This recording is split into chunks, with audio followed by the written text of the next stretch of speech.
امضا بزن. مگه نشنیدی سرگرد چی گفت هان؟ نه امضا میزنم و نه اونا ولش میکنم. تو خیلی به اون دختر ظلم کردی. دیگه نمیخواد باهات بمونه. باید روی این برگه های طلاق رو امضا کنی. هر کاری دلت میخواد بکن. حتی اگه بخوای میتونی منو بکشی، بازم روش امضا نمیزنم.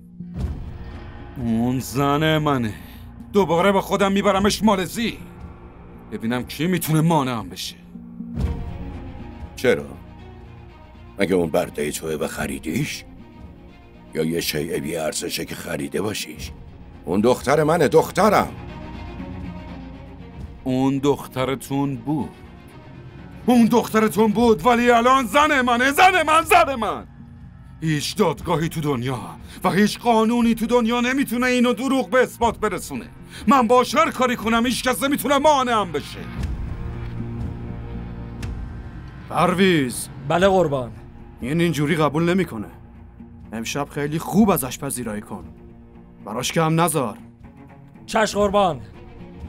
شروع کنید پسرا. دارم بهتون میگم. به من دست میزنید. به من دست زن. بلم کن.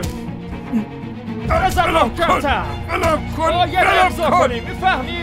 بدش به من. خودم بهت میفهمونم. امضا میکنی. امضا کن. زود باش. خدا به دخترای هممون رحم کنه. آدمایی مثل احمد زن و اموال خودشون میدونن، ولی هیچ که نمیتونه از عدالت خدا فرار کنه.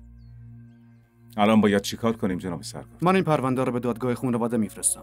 فردا میبریمش دادگاه. شما هم باید بیاین. خیلی ازتون ممنونم جناب سرکار. فعلا با اجازه.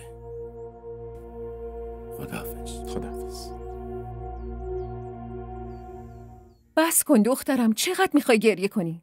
اگه اینجوری گریه کنی و استرس داشته باشی اون وقت حالت بد میشه.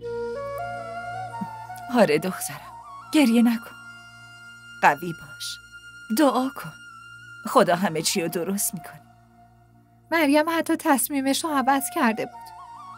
حاضر بود تا آخر عمرش به پای داداش احمد بشینه، ولی اون خیلی ظالمه مامان. آخه شما که ندیدی جلوی ما باهاش چجوری رفتار کرد.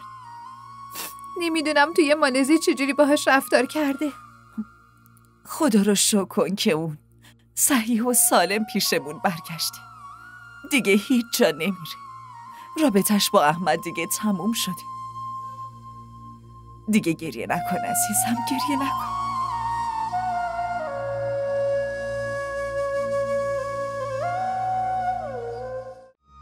کانال ما رو سابسکرایب کنید.